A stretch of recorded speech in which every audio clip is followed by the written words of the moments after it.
ماركوس راشفورد خرج من برشلونة، ولكن واش غادي يرجع فعلا لمانشستر يونايتد؟ بارسا كان عنده اوبسيون باش يشريه ب 30 مليون اورو، ولكن الوقت سالى والكلوب ما فعلهاش.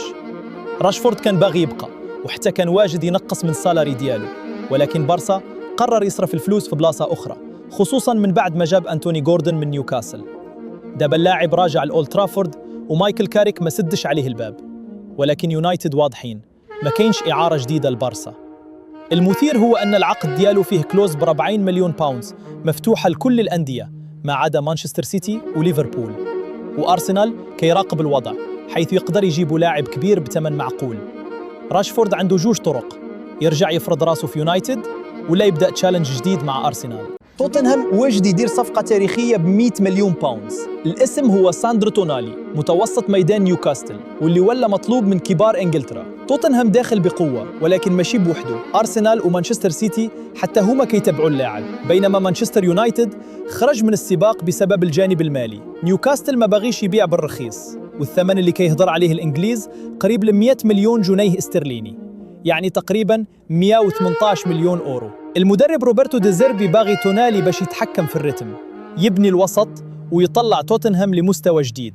ولكن السؤال هو، واش تونالي يختار مشروع ريبيلد مع توتنهام ولا يمشي المشروع فيه تشامبيونز ليج مع أرسنال ولا سيتي؟ أيوب بوعدي مع ريال مدريد، واش واجد دابا؟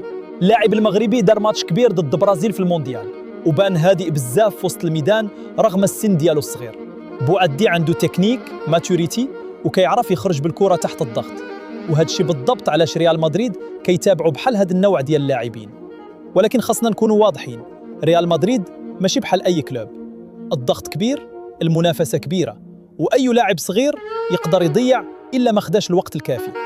من جهة إلا مشى دابا غادي يتعلم وسط نجوم كبار وبمشروع عالمي، ومن جهة أخرى البقاء في ليل موسما آخر يقدر يعطيه دقائق أكثر وتجربة أكثر. ريال مدريد دير مورينيو كيبني فريق جديد، وباين أن الفكرة واضحة: القوة، الخبرة والشخصية. كوناتي جا باش يعطي صلابة في الدفاع، برناردو سيلفا جا باش يعطي الذكاء والتحكم في الوسط، كوكوريلا جا باش يعطي انتونسيتي في الجهة اليسرى. وهنا كيبان ستايل مورينيو، ما كيقلبش غير على تصالو، كيقلب على لاعبين واجدين للضغط وعندهم كاركتير باش يلعبوا في ريال مدريد. ودابا الاسم اللي كيتزاد في الهضرة هو إنزو فرنانديز، وسط ميدان عالمي، بطل عالم، وكيقدر يعطي مدريد بالونس كبير. ولكن تشيلسي ما غاديش يسهلوا العملية، والثمن يقدر يكون كبير بزاف. ليفربول باغي يدير ضربة كبيرة في الميركاتو، والهدف هو يان ديوموندي.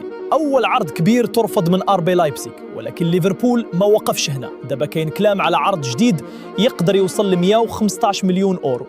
ديوموندي ولا من أخطر الأجنحة في اليوروب، سرعة، 1 ضد 1 وقرار ناضج قدام المرمى. المثير هو أن PSG حتى هو داخل في القصة، خصوصاً من بعد المستوى اللي بان به اللاعب مع كوت ديفوار في الورد كاب. يعني ليفربول خاصو يتحرك بسرعة، حيث كل ماتش كبير من ديوموندي كيرفع الثمن أكثر. ميكي فان دو فين ولا مطلوب من ليفربول وبرشلونة، وتوتنهام ما باغيش يفرط فيه بسهولة.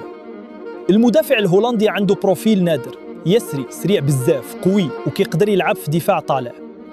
ليفربول كيشوف فيه خليفة طويل المدى لو فان دايك، وبرشلونة كيشوف فيه مدافع مناسب الفريق كيلعب ببلوك عالي. ولكن توتنهام داير ثمن صعيب، تقريبا 100 مليون جنيه استرليني، والمشكل أن المحادثات على تجديد العقد مازال فيها تونسيون، وهذا الشيء خلى الأندية الكبيرة تراقب الوضع.